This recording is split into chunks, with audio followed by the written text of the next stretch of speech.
السلام علیکم ورحمۃ اللہ نحمدہ ونصلی علی رسولہ الکریم اما بعد فاعوذ باللہ من الشیطان الرجیم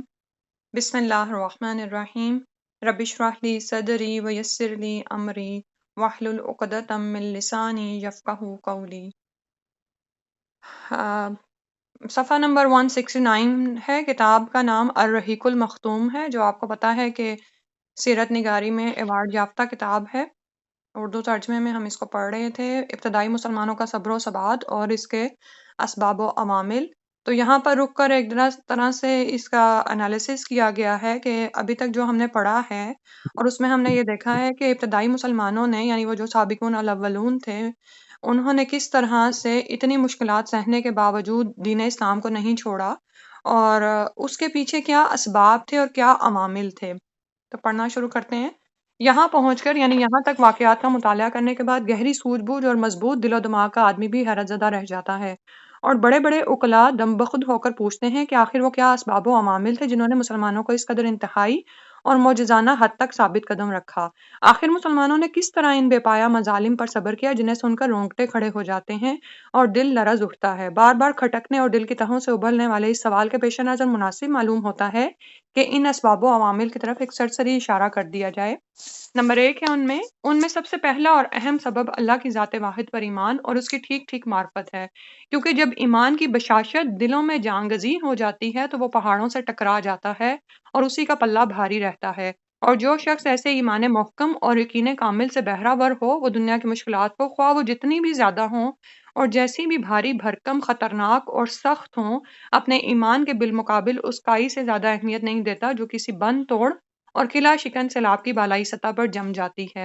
اس لیے مومن اپنے ایمان کی حلاوت یعنی مٹھاس، یقین کی تازگی اور اعتقاد کی بشاشت کے سامنے ان مشکلات کی کوئی پرواہ نہیں کرتا۔ الفاظ ہو سکتا ہے اردو میں تھوڑے سے مشکل لگیں، لیکن جب ہم سنتے چلے جائیں گے نا تو دلوں پر اثر ہوگا اور سمجھ بھی آتی چلی جائے گی۔ اور حقیقتاً آپ یہ دیکھیں کہ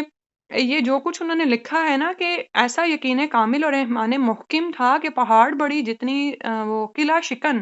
یعنی ایسی وہ چیز تھی کہ ان کو توڑ دیا اس نے۔ اور مومن کو اپنے ایمان کی حلاوت، یقین کی تازگی اور اعتقاد کی بشاشت، یہ 3 چیزیں یہاں پر ذکر کی گئی ہیں۔ تو ہم چیک کریں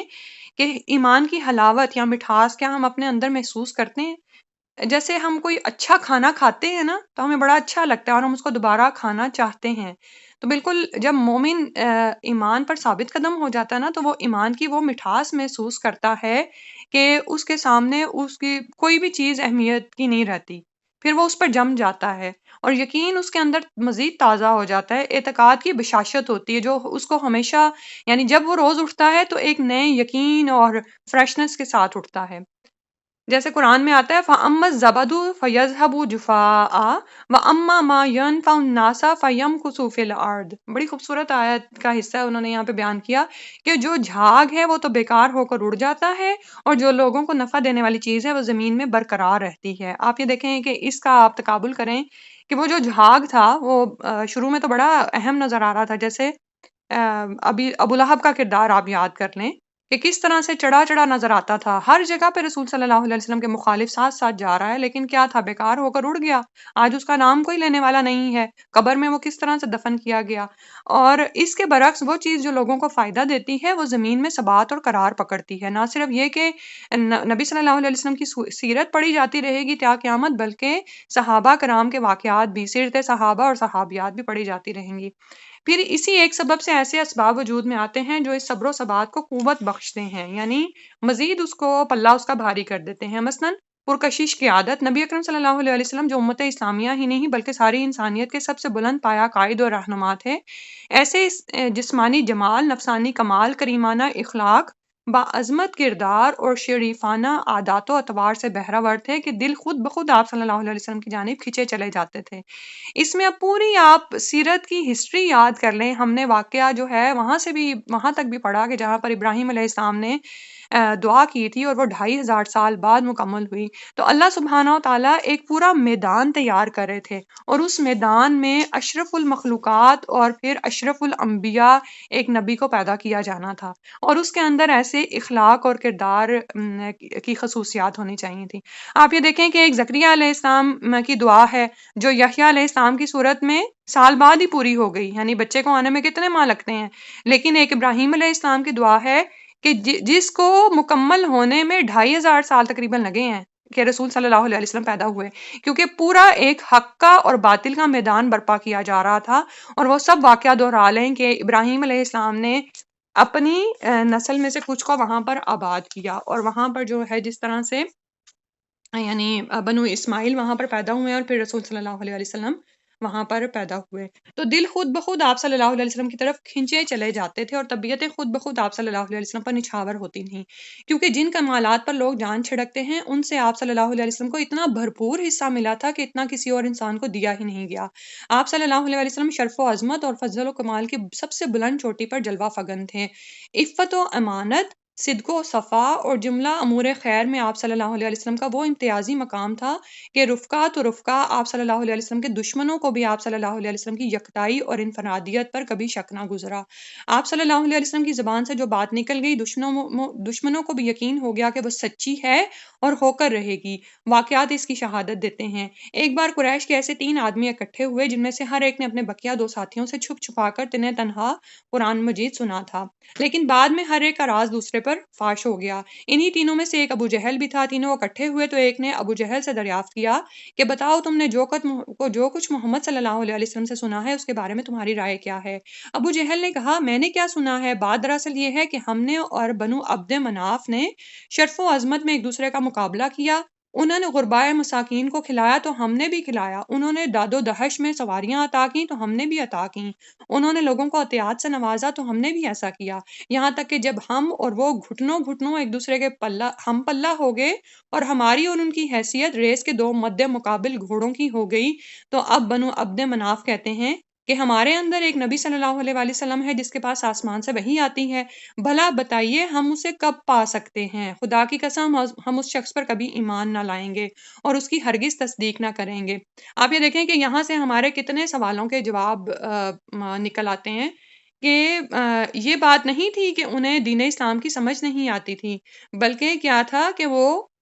اس کو سمجھتے اور جانتے تھے لیکن صرف مقابلے کی ضد میں ایمان نہیں لائے۔ چنانچہ ابو جہل کہا کرتا تھا اے محمد صلی اللہ علیہ وآلہ وسلم ہم تمہیں جھوٹا نہیں کہتے، لیکن تم جو کچھ لے کر آئے ہو اس کی تکذیب کرتے ہیں۔ اسی بارے میں اللہ تعالیٰ نے یہ آیت نازل کی فَإِنَّهُمْ لَا يُكَذِّبُونَكَ وَلَكِنَّ الظَّالِمِينَ بِآيَاتِ اللَّهِ يَجْحَدُونَ، یہ لوگ آپ کو نہیں جھٹلاتے بلکہ یہ ظالم اللہ کی آیتوں کا انکار کرتے ہیں۔ اس واقعے کی تفصیل گزر چکی ہے کہ ایک روز کفار نے نبی صلی اللہ علیہ وسلم کو 3 بار لعن طعن کی، اور تیسری دفعہ میں آپ صلی اللہ علیہ وسلم نے فرمایا کہ اے قریش کی جماعت میں تمہارے پاس ذبح کا حکم لے کر آیا ہوں، تو یہ بات ان پر اس طرح اثر کر گئی کہ جو شخص دعوت میں سب سے بڑھ کر تھا وہ بھی بہتر سے بہتر جو جملہ پا سکتا تھا اس کے ذریعے آپ صلی اللہ علیہ وسلم کو راضی کرنے کی کوشش میں لگ گیا۔ اسی طرح اس کی بھی تفصیل گزر چکی ہے کہ جب حالت سجدہ میں آپ صلی اللہ علیہ وسلم پر اوجڑی ڈالی گئی اور آپ صلی اللہ علیہ وسلم نے سر اٹھانے کے بعد اس حرکت کے کرنے والوں پر بد دعا کی تو ان کی ہنسی ہوا ہو گئی اور ان کے اندر غم و کل کی لہر دوڑ گئی، انہیں یقین ہو گیا کہ اب ہم بچ نہیں سکتے۔ یہ واقعہ بھی بیان کیا جا چکا ہے کہ آپ صلی اللہ علیہ وسلم نے ابو لہب کے بیٹے عتیبہ پر بد دعا کی تو اسے یقین ہو گیا کہ وہ آپ صلی اللہ علیہ وسلم کی بد دعا کی زد سے بچ نہیں سکتا، چنانچہ اس نے ملک شام کے سفر میں شیر کو دیکھتے ہی کہا واللہ محمد صلی اللہ علیہ وسلم نے مکہ میں رہتے ہوئے مجھے قتل کر دیا۔ ابی بن خلف کا واقعہ ہے کہ وہ بار بار آپ صلی اللہ علیہ وسلم کو قتل کی دھمکیاں دیا کرتا تھا۔ ایک بار آپ صلی اللہ علیہ وسلم نے جواباً فرمایا کہ تم نہیں بلکہ میں تمہیں قتل کروں گا انشاءاللہ۔ اس کے بعد آپ صلی اللہ علیہ وسلم نے جنگ احد کے روز ابی کی گردن پر نیزہ مارا تو اگرچہ اس سے معمولی خراش آئی لیکن ابی برابر یہی کہے جا رہا تھا کہ محمد صلی اللہ علیہ وسلم نے مجھ سے مکہ میں کہا تھا کہ میں تمہیں قتل کروں گا، اسی لیے اگر وہ مجھ پر تھوک ہی دیتا تو بھی میری جان نکل جاتی۔ اسی طرح ایک بار حضرت سعد بن معاذ نے مکے میں امیہ بن خلف سے کہہ دیا کہ میں نے رسول اللہ صلی اللہ علیہ وسلم کو یہ فرماتے ہوئے سنا ہے کہ مسلمان تمہیں قتل کریں گے، تو اس سے امیہ پر سخت گھبراہٹ طاری ہو گئی جو مسلسل قائم رہی، چنانچہ اس نے عہد کر لیا کہ وہ مکے سے باہر ہی نہ نکلے گا، اور جب جنگ بدر کے موقع پر ابو جہل کے اصرار سے مجبور ہو کر اسے نکلنا پڑا تو اس نے مکے کا سب سے تیز رو اونٹ خریدا تاکہ خطرے کی علامات ظاہر ہوتے ہی چمپت ہو جائے۔ ادھر جنگ میں جانے پر آمادہ دیکھ کر اس کی بیوی نے بھی ٹوکا کہ اے ابو صفوان، آپ کے یسربی بھائی نے جو کچھ کہا تھا اسے آپ بھول گئے؟ ابو صفوان نے جواب دیا کہ نہیں، بلکہ میں خدا کی قسم ان کے ساتھ تھوڑی ہی دور جاؤں گا۔ یہ تو آپ صلی اللہ علیہ وسلم کے دشمنوں کا حال تھا، باقی رہے آپ صلی اللہ علیہ وسلم کے صحابہ اور رفقا، تو آپ صلی اللہ علیہ وآلہ وسلم تو ان کے لیے دیدہ و دل اور جان و روح کی حیثیت رکھتے تھے۔ ان کے دل کی گہرائیوں سے آپ صلی اللہ علیہ وسلم کے لیے حب صادق کے جذبات اس طرح ابلتے تھے جیسے نشیب کی طرف پانی بہتا ہے، اور جان و دل اسی طرح آپ صلی اللہ علیہ وسلم کی طرف کھنچتے تھے جیسے لوہا مقناطیس کی طرف کھنچتا ہے۔ آپ کی صورت ہر جسم کا ہیولا تھی اور آپ کا وجود ہر دل کے لیے مقناطیس، سبحان اللہ۔ اور اس بات کا ثبوت دیکھیں آج کی دنیا میں کس طرح سے ملتا ہے۔ آپ جانتے ہیں نا کہ وہ جو 100 ٹاپ کلاس شخصیتوں کے کردار پر جو لکھی گئی ہے کتاب، اس میں نبی صلی اللہ علیہ وسلم کو سب سے اوپر رکھا گیا، اور لکھنے والا کوئی مسلم نہیں بلکہ غیر مسلم ہے۔ اور کس طرح سے ہم سیرت کو پڑھتے ہیں اور آپ صلی اللہ علیہ وسلم کے کردار کی خصوصیات ہم پر کھلتی چلی جاتی ہیں، اور کیسے اللہ تعالیٰ نے ان کی محبت ہمارے دلوں میں رکھ دی ہے۔ اس محبت اور فداکاری اور جانثاری اور جان سپاری کا نتیجہ یہ تھا کہ صحابہ کرام کو یہ گوارا نہ تھا کہ آپ صلی اللہ علیہ وسلم کے ناخن میں خراش تک آ جائے، یا آپ صلی اللہ علیہ وسلم کے پاؤں میں کانٹا ہی چبھ جائے، خواہ اس کے لیے ان کی گردنیں ہی کیوں نہ کوٹ دی جائیں۔ ایک روز ابو بکر صدیق رضی اللہ عنہ کو بری طرح کچل دیا گیا اور انہیں سخت مار ماری گئی۔ عتبہ بن ربیعہ ان کے قریب آ کر انہیں 2 پیوند لگے جوتوں سے مارنے لگا، چہروں کو خصوصیت سے نشانہ بنایا، پھر پیٹ پر چڑھ گیا۔ کیفیت یہ تھی کہ چہرے اور ناک کا پتہ نہیں چل رہا تھا۔ پھر ان کے قبیلہ بنو تیم کے لوگ انہیں ایک کپڑے میں لپیٹ کر گھر لے گئے۔ انہیں یقین تھا کہ اب یہ زندہ نہیں بچیں گے، لیکن دن کے خاتمے کے قریب ان کی زبان کھل گئی، اور زبان کھلی تو یہ بولے کہ رسول اللہ صلی اللہ علیہ وسلم کیا ہوئے؟ یعنی اپنی فکر نہیں تھی کہ میرے ساتھ کیا کچھ بیت گیا، بلکہ فوراً نبی صلی اللہ علیہ وسلم کی خبر کا پوچھا۔ اس پر بنو تیم نے انہیں سخت سست کہا، ملامت کی، اور ان کی ماں ام الخیر سے یہ کہہ کر اٹھ کھڑے ہوئے کہ انہیں کچھ کھلا پلا دینا۔ جب وہ تنہا رہ گئیں تو انہوں نے ابو بکر رضی اللہ عنہ سے کھانے پینے کے لیے اصرار کیا، لیکن ابو بکر رضی اللہ عنہ یہی کہتے رہے کہ رسول اللہ صلی اللہ علیہ وسلم کا کیا ہوا۔ آخرکار ام الخیر نے کہا، مجھے تمہارے ساتھی کا حال معلوم نہیں۔ ابو بکر رضی اللہ عنہ نے کہا، ام جمیل بنت خطاب کے پاس جاؤ اور اس سے دریافت کرو۔ وہ ام جمیل کے پاس گئیں اور بولی، ابو بکر رضی اللہ عنہ تم سے محمد بن عبداللہ صلی اللہ علیہ وسلم کے بارے میں دریافت کر رہے ہیں۔ ام جمیل نے کہا، میں نہ ابو بکر کو جانتی ہوں نہ محمد بن عبداللہ صلی اللہ علیہ وسلم کو، البتہ اگر تم چاہو تو میں تمہارے ساتھ تمہارے صاحبزادے کے پاس چل سکتی ہوں۔ ام الخیر نے کہا، بہتر ہے۔ اس کے بعد ام الجمیل ان کے ہمراہ آئیں تو دیکھا کہ ابو بکر انتہائی خستہ حال پڑے تھے، پھر قریب ہوئیں تو چیخ پڑی اور کہنے لگی، جس قوم نے آپ کی یہ درگت بنائی ہے وہ یقیناً بدکماش اور کافر قوم ہے، مجھے امید ہے کہ اللہ آپ کا بدلہ ان سے لے کر رہے گا۔ ابو بکر رضی اللہ عنہ نے پوچھا، رسول اللہ صلی اللہ علیہ وسلم کیا ہوئے؟ انہوں نے کہا، یہ آپ کی ماں سن رہی ہیں۔ کہا، کوئی بات نہیں، بولی آپ صحیح سالم ہیں؟ پوچھا، کہاں ہیں؟ کہا، ابن ارکم کے گھر میں ہیں۔ ابو بکر رضی اللہ عنہ نے فرمایا، اچھا تو پھر اللہ کے لیے مجھ پر عہد ہے کہ میں نہ کوئی کھانا کھاؤں گا نہ پانی پیوں گا یہاں تک کہ رسول صلی اللہ علیہ وسلم کی خدمت میں حاضر ہو جاؤں۔ اس کے بعد ام الخیر اور ام جمیل رکی رہیں۔ جب آمد و رفت بند ہو گئی اور سناٹا چھا گیا تو یہ دونوں ابو بکر رضی اللہ عنہ کو لے کر نکلیں۔ وہ ان پر ٹیک لگائے ہوئے تھے، یعنی حالت یہ تھی کہ خود چل بھی نہیں سکتے تھے، اور اس طرح انہوں نے ابو بکر رضی اللہ عنہ کو رسول صلی اللہ علیہ وسلم کی خدمت میں پہنچا دیا۔ آپ یہ دیکھیں کہ ابو بکر رضی اللہ عنہ کا مقام امت میں سب سے بلند ہے، صدیق اکبر کے نام سے وہ پکارے جاتے ہیں، اور ان کی رسول صلی اللہ علیہ وسلم سے محبت اور ان کی قربانیاں کس طرح سے یہاں پر بتائی جا رہی ہیں۔ محبت اور جان سپاری کے کچھ اور بھی نادر واقعات ہم اپنی اس کتاب میں موقع بے موقع نقل کریں گے، خصوصاً جنگ احد کے واقعات اور حضرت خبیب رضی اللہ عنہ کے واقعات کے ضمن میں۔ احساس ذمہ داری، ٹھیک ہے، یعنی کسی چیز کی ذمہ داری اٹھانا۔ صحابہ کرام رضی اللہ عنہ جانتے تھے کہ یہ مشت خاک جسے انسان کہا جاتا ہے، اس پر کتنی بھاری بھرکم اور زبردست ذمہ داریاں ہیں، اور یہ کہ ان ذمہ داریوں میں کسی صورت میں گریز اور پہلوتے ہی نہیں کی جا سکتی، کیونکہ اس گریز کے جو نتائج ہوں گے وہ موجودہ ظلم و ستم سے زیادہ خوفناک اور ہلاکت آفرین ہوں گے، اور اس گریز کے بعد خود ان کو اور ساری انسانیت کو جو خسارہ لاحق ہوگا وہ اس قدر شدید ہوگا کہ اس ذمہ داری کے نتیجے میں پیش آنے والی مشکلات اس خسارے کے مقابل کوئی حیثیت نہیں رکھتیں۔ آج ہم میں سے کتنے لوگ ہیں کہ جو اس ذمہ داری کو محسوس کریں؟ سمجھ آ رہی ہے بات کی؟ یعنی ہم میں سے کتنے لوگ ہیں جو اس ذمہ داری کو محسوس کریں کہ اگر اللہ کا کلمہ بلند نہ کیا گیا تو زمین پر جس طرح فساد برپا ہے اور جو دہشت گردی اور اس کی صورتحال ہے، اور لوگ جانوروں کی سی زندگی گزارنے پر اتر آئے ہیں، آپ ان کے حال حلیے سے دیکھیں، ان کے کھانے پینے سے دیکھیں، لوگوں کو صرف نفسانی خواہشات کی فکر رہ گئی ہے۔ دوسرے کیا کر رہے ہیں، دوسرے بھاڑ میں جائیں، دوسرے کچھ کھا رہے ہیں نہیں کھا رہے، تو یہ چیز ہم میں سے کتنے لوگ محسوس کر رہے ہیں کہ ان سب کا جو نتیجہ ہے، یعنی ان سب کے جو حل ہے وہ اسلام کا کلمہ بلند کرنے میں ہے۔ لیکن ہم میں سے کتنے ہی لوگ ہیں جو صرف خود کو یہ کہہ کر مطمئن کر لیتے ہیں، میں، میری ذات، یا زیادہ سے زیادہ میرا خاوند یا میری بیوی یا میرے بچے اور میرا اہل و عیال، اور یہ کہہ کر ہم خود کو مطمئن کر لیتے ہیں کہ ہم تو ٹھیک ہی جا رہے ہیں، ٹھیک ہے۔ لیکن صحابہ کرام کے اندر احساس ذمہ داری کا یہ حال تھا کہ وہ جانتے تھے کہ اگر یہ دین جو اللہ تعالیٰ نے ہمیں عطا کر دیا ہے، یہ اگر فلرش نہ کیا اور اس کو ہم نے زمین پر ثبات اور قرار نہ دیا، تو اس کے مقابل جو ظلم و ستم ہوگا زمین پر، اور جو خوفناک حالات پیدا ہوں گے جو کہ شیطان چاہتا ہے، یعنی ایک طرف اگر حق کا میدان ہے اور دوسری طرف باطل ہے، تو باطل جو کرائے گا پھر وہ کچھ بھی نہیں، وہ اس کا جو خسارہ ہوگا نا، اس کے مقابلے میں آج اگر ہم اپنی جانوں پر خسارہ لے لیں گے تو یہ کچھ بھی نہیں ہے۔ سبحان اللہ، یہ دراصل وہ احساس ذمہ داری تھی جس کو وہ لے کر اٹھ کھڑے ہوئے تھے، اور وہ پھر وہ بیٹھے نہیں کہیں پر بھی۔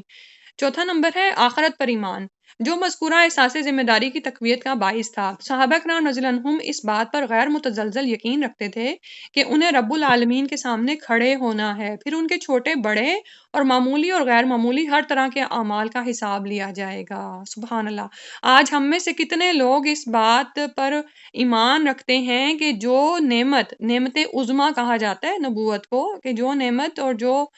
ہمیں تعلیم مل گئی، وحی الہی حاصل ہو گیا، یا اللہ تعالیٰ نے ہمیں شعوری ایمان عطا فرما دیا،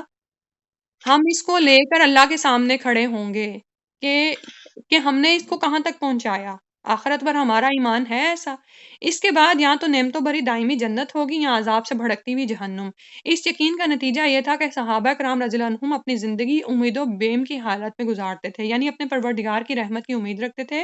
اور اس کے عذاب کا خوف بھی، اور ان کی کیفیت وہی رہتی تھی جو اس آیت میں بیان کی گئی ہے، والذین یؤتون ما آتوا وقلوبهم وجلۃ انہم الی ربہم راجعون۔ ترجمہ ہے، وہ جو کچھ کرتے ہیں دل کے اس خوف کے ساتھ کرتے ہیں کہ انہیں رب کے پاس پلٹ کر جانا ہے۔ انہیں اس بات کا بھی یقین تھا کہ دنیا اپنی ساری نعمتوں اور مصیبتوں سمیت آخرت کے مقابل مچھر کے ایک پر کے برابر بھی نہیں، اور یہ یقین اتنا پختہ تھا کہ اس کے سامنے دنیا کی ساری مشکلات، مشقتیں اور تلخیاں ہیج تھیں، اس لیے وہ ان مشکلات اور تلخیوں کو کوئی حیثیت نہیں دیتے تھے۔ سبحان اللہ۔ کل ہی میں امیر الامت ابو عبیدہ ابن جراح کے بارے میں پڑھ رہی تھی کہ وہ عمر رضی اللہ عنہ کے دور میں کسی جگہ پر وہ گورنر بنائے گئے تھے، لیکن گھر کا حال یہ تھا کہ ایک طرف بستر بچھا ہوا تھا، دوسری طرف دیوار پر صرف کچھ ہتھیار ٹنگے ہوئے تھے، اور کھانے کے لیے پانی اور روٹی تھی۔ اللہ اکبر۔ اور آج جب ہم اتنی نعمتیں رکھتے ہیں تو ہم خود کو خود ہی مطمئن کر لیتے ہیں کہ نہیں، اتنا تو ہمارا حق بنتا ہے، یہ ہم نہیں کھائیں گے تو ہمیں طاقتیں اور توانائیاں کیسے حاصل ہوں گی، ٹھیک ہے۔ تو اور پھر یہ کہ ہم اس بات پر بھی خود کو مطمئن کر لیتے ہیں کہ بھئی یہ تو بنیادی ضروریات ہیں، اس کے لیے اپنے خامندوں سے حجت بھی کی جا سکتی ہے، نعوذ باللہ، یہاں تک ہم عورتیں سوچنے میں پہنچ جاتی ہیں کہ، اور پھر ہم کتنا زیادہ خود کو ڈپریس محسوس کرتے ہیں اگر ہمارے بچوں کو کوئی نعمت نہ ملے، وہ نعمت جو دوسرے بچے اڑا رہے ہوتے ہیں، مثلا روزانہ پیزا کھانا، روزانہ کوئی بیکری، جنک فوڈ یا ایسی چیزیں کھانا۔ تو صحابہ کرام کے سامنے کیا تھا کہ یہ دنیا مچھر کے ایک پر کے برابر بھی نہیں، ٹھیک ہے۔ اور اب ہم عورتیں ہمارا اپنا حال لگائیں کہ کیا ہمارے پاس ضرورت کے ہی کپڑے ہیں، صرف اتنے ہی ہیں کہ جب ضرورت پڑتی ہے تو وہ ہمارے کام آ جاتے ہیں، یا اس سے بڑھ کر ہم نے لوگوں کے دکھاوے کے لیے بھی بہت سے چیزیں اپنے پاس رکھی ہوئی ہیں؟ کیونکہ آپ یہ دیکھیں کہ کسی چیز کو رکھنا کوئی بات نہیں ہے، بلکہ کیا ہے کہ مزید اس کی مینٹیننس پہ جتنا خرچہ آتا ہے۔ گھر پہ آپ ذرا کبھی نظر دوڑائیں اپنے، کتنی ایسی چیزیں ہیں جو کہ آپ کو مصروف رکھتی ہیں اور آپ کو دین کی طرف آنے نہیں دیتی، کتنی ایسی چیزیں ہیں جو آپ کو روزانہ اٹھ کے چمکانی پڑتی ہیں، یعنی بجائے یہ کہ وہ آپ کی خدمت کریں، آپ ان کی خدمت میں لگے ہوئے ہوتے ہیں، ٹھیک ہے۔ کتنے ہی ایسے فرنیچر ہیں جن میں یعنی گچکاری کی گئی ہے، لکڑی کے فرنیچر ہیں کہ ان کو برش پھیرنا پڑتا ہے، ان کو صفائی کرنی پڑتی ہے، کتنے ایسے شیشے ہیں جن کو کانچ کی طرح ہینڈل کرتے ہوئے آپ کو چمکانا پڑتا ہے۔ تو جب یہ سب کچھ ہے تو پھر اس کے بعد دین کے کام کے لیے وقت کتنا ہے؟ یہ کون شعوری طور پر سوچے گا؟ یہ دراصل احساس ذمہ داری تھی صحابہ کے اندر، آخرت پر ایمان تھا کہ اللہ کے سامنے جب کھڑے ہوں گے تو کیسے جواب دہ ہوں گے کہ یا اللہ، میرے پاس یہ نعمتیں عظمیٰ تھی لیکن میں نے دنیا کی نعمتوں میں پڑھ کر اس کا احساس ہی نہیں کیا، اور اس کو آگے پہنچانے کی وہ ذمہ داری ادا ہی نہیں کی۔ اور پھر اس کے بعد جو یہ آیت گزری ہے، سبحان اللہ، کر کے بھی وہ ڈرے رہتے ہیں، ہم کر کے احسان دھرنے کو تیار ہیں کہ ہم نے تو اتنا کر لیا، مزید نہیں۔ اور ان کا یہ حال تھا کہ ایک غزوے سے واپس آئے ہیں، دوبارہ حکم ہوا کہ فرشتوں نے ابھی ہتھیار نہیں اتارے تو فوراً اس کے لیے تیار ہو گئے۔ اس درجے پر آ کر کام کرنا ہوگا، پھر ہم کہہ سکتے ہیں کہ ہاں بھئی ہم نے سیرت سے کچھ سیکھا ہے اور اس کو اپنی زندگیوں میں شامل کیا ہے۔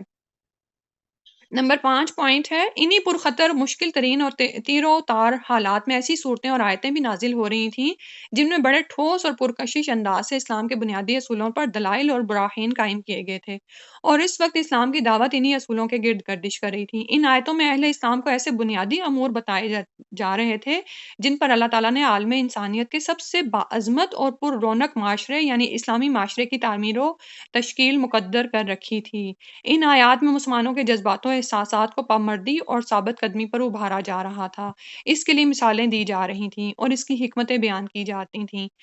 ام حسبتم ان تدخلوا الجنة ولما يأتكم مثل الذين خلوا من قبلكم مستهم البأساء والضراء وزلزلوا حتى يقول الرسول والذين آمنوا معه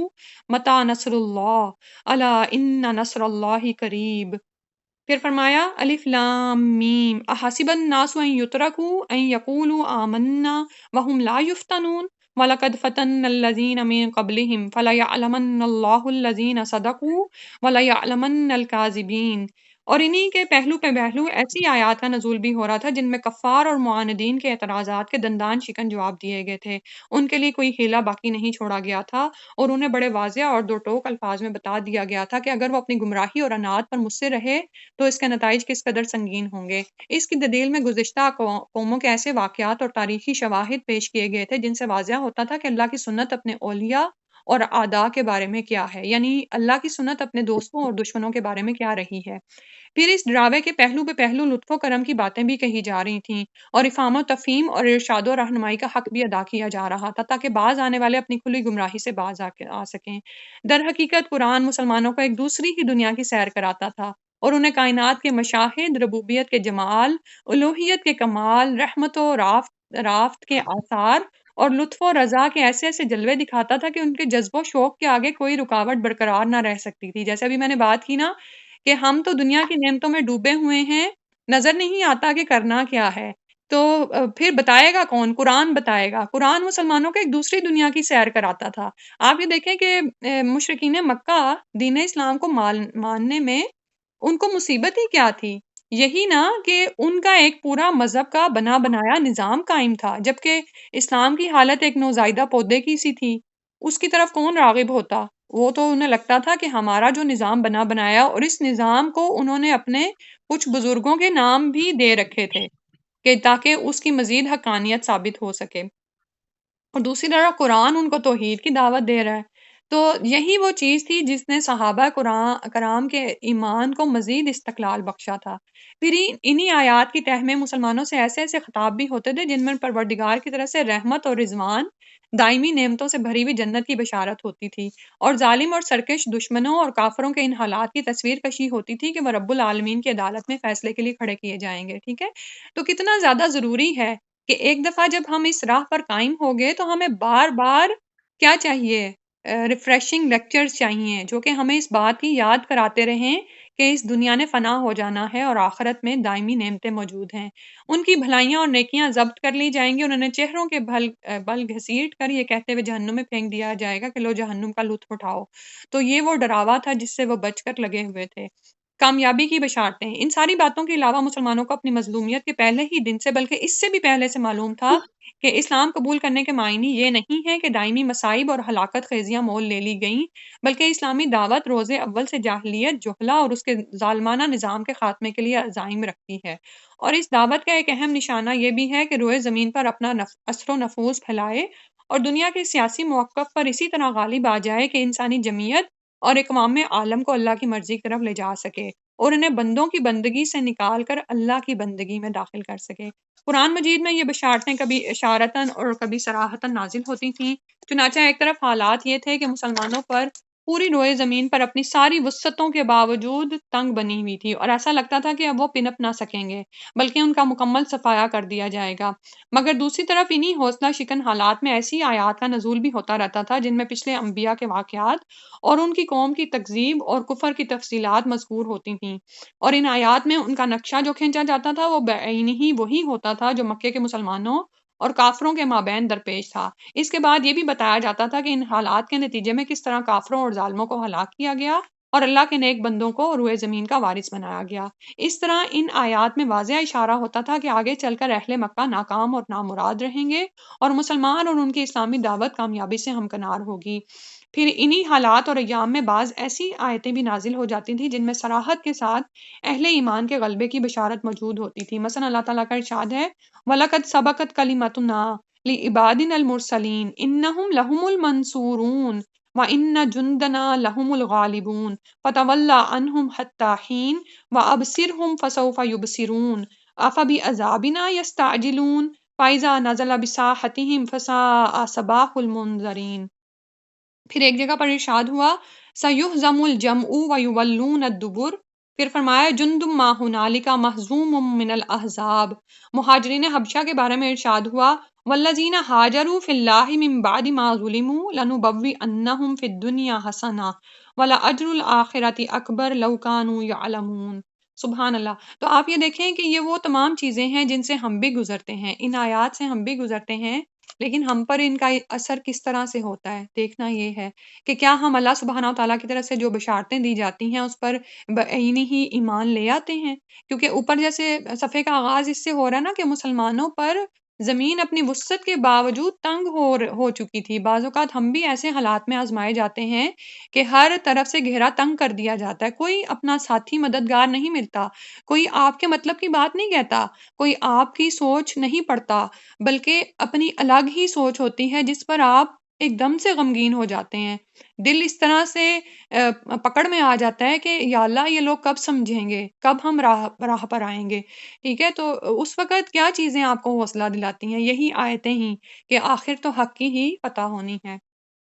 اسی طرح کفار نے رسول صلی اللہ علیہ وسلم سے حضرت یوسف علیہ السلام کا واقعہ پوچھا تو یہ آیت نازل ہوئی لَقَدْ كَانَ فِي يُوسُفَ وَإِخْوَتِهِ آيَاتٌ لِلسَّائِلِينَ۔ یعنی اہل مکہ جو آج حضرت یوسف علیہ السلام کا واقعہ پوچھ رہے ہیں یہ خود بھی اسی طرح ناکام ہوں گے جس طرح یوسف علیہ السلام کے بھائی ناکام ہوئے تھے، اور ان کی سپر اندازی کا وہی حال ہوگا جو ان کے بھائیوں کا ہوا تھا۔ انہیں حضرت یوسف علیہ السلام اور ان کے بھائیوں کے واقعے سے عبرت پکڑنی چاہیے کہ ظالم کا حشر کیا ہوتا ہے۔ یعنی یہاں پر یہ فرمایا جا رہا ہے کہ صرف توحید کا پیغام ہی عام نہیں کرنا تھا، بلکہ اوورآل جو پورے معاشرے میں ایک جو جہالت چھائی ہوئی تھی اور ظلم کا دور دورہ تھا اس کا بھی خاتمہ کرنا تھا۔ پھر ارشاد ہوا وَقَالَ الَّذِينَ كَفَرُوا لِرُسُلِهِمْ لَنُخْرِجَنَّكُم مِّنْ أَرْضِنَا أَوْ لَتَعُودُنَّ فِي مِلَّتِنَا فَأَوْحَىٰ إِلَيْهِمْ رَبُّهُمْ لَنُهْلِكَنَّ الظَّالِمِينَ وَلَنُسْكِنَنَّكُمُ الْأَرْضَ مِن بَعْدِهِمْ ذَٰلِكَ لِمَنْ خَافَ مَقَامِي وَخَافَ وَعِيدِ۔ اسی طرح جس وقت فارس اور روم میں جنگ کے شعلے بھڑک رہے تھے اور کفار چاہتے تھے کہ فارسی غالب آ جائیں کیونکہ فارسی مشرک تھے، اور مسلمان چاہتے تھے کہ رومی غالب آ جائیں کیونکہ رومی بہرحال اللہ پر، پیغمبروں پر، وحی پر، آسمانی کتابوں پر اور یوم آخرت پر ایمان رکھنے کے دعوے دار تھے، لیکن غلبہ فارسیوں کو حاصل ہوتا جا رہا تھا۔ تو اس وقت اللہ نے خوشخبری نازل فرمائی کہ چند برس بعد رومی غالب آ جائیں گے، لیکن اسی ایک بشارت پر اکتفا نہ کیا بلکہ اس زمن میں یہ بشارت بھی نازل فرمائی کہ رومیوں کے غلبے کے وقت اللہ تعالیٰ مومنین کی بھی خاص مدد فرمائیں گے جس سے وہ خوش ہو جائیں گے۔ چنانچہ ارشاد الہی ہے وَيَوْمَئِذٍ يَفْرَحُ الْمُؤْمِنُونَ بِنَصْرِ اللَّهِ، اور آگے چل کر اللہ کی یہ مدد جنگ بدر کے اندر حاصل ہونے والی عظیم کامیابی اور فتح کی شکل میں نازل ہوئی۔ قرآن کے علاوہ خود رسول صلی اللہ علیہ وسلم بھی مسلمانوں کو وقتاً فوقتاً اسی طرح کی خوشخبری سنایا کرتے تھے۔ چنانچہ موسم حج میں آپ عکاظ، مجنہ اور ذوالمجاز کے بازاروں میں لوگوں کے اندر تبلیغ رسالت کے لیے تشریف لے جاتے تو صرف جنت ہی کی بشارت نہیں دیتے تھے بلکہ دو ٹوک لفظوں میں اس کا بھی اعلان فرماتے تھے یا ایھا الناس قولوا لا الہ الا اللہ تفلحوا وتملکوا بها العرب وتدینوا لکم بها العجم فاذا متم کنتم ملوکا فی الجنہ۔ لوگو لا الہ الا اللہ کہو، کامیاب رہو گے اور اس کی بدولت عرب کے بادشاہ بن جاؤ گے، اور اس کی وجہ سے عجم بھی تمہارے زیر نگیں آ جائے گا، پھر جب تم وفات پاؤ گے تو جنت کے اندر بادشاہ رہو گے۔ آپ یہ سوچیں کہ رسول صلی اللہ علیہ وسلم کی اس خوشخبری پر ایمان لانے والا کون ہو سکتا ہے؟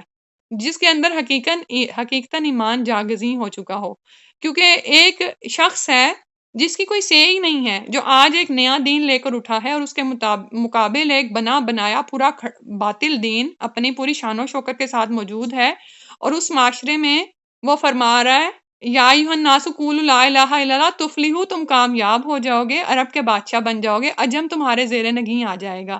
پھر جب تم وفات پاؤ گے تو جنت کے اندر بادشاہ رہو گے۔ تو جو لوگ اللہ کے رسول صلی اللہ علیہ وسلم کے اس ارشاد پر ایمان لے آئے، تو حقیقتاً انہوں نے نہ صرف دنیاوی کامیابیاں حاصل کی بلکہ جنت کے اندر بادشاہ بنائے جائیں گے۔ تو یہ ایمان اور یقین ہمارے اندر ہے کہ جب ہم پھنسے ہوئے ہوتے ہیں، ہر طرف سے رکاوٹیں آ رہی ہوتی ہیں، کہیں پر بھی ہم آگے بڑھ کر دین کا کام نہیں کر پاتے، بعض اوقات کیا ہوتا ہے کہ ہمارا اپنا ایمان، ہمارا اپنا دین جو ہے وہ متزلزل ہو جاتا ہے۔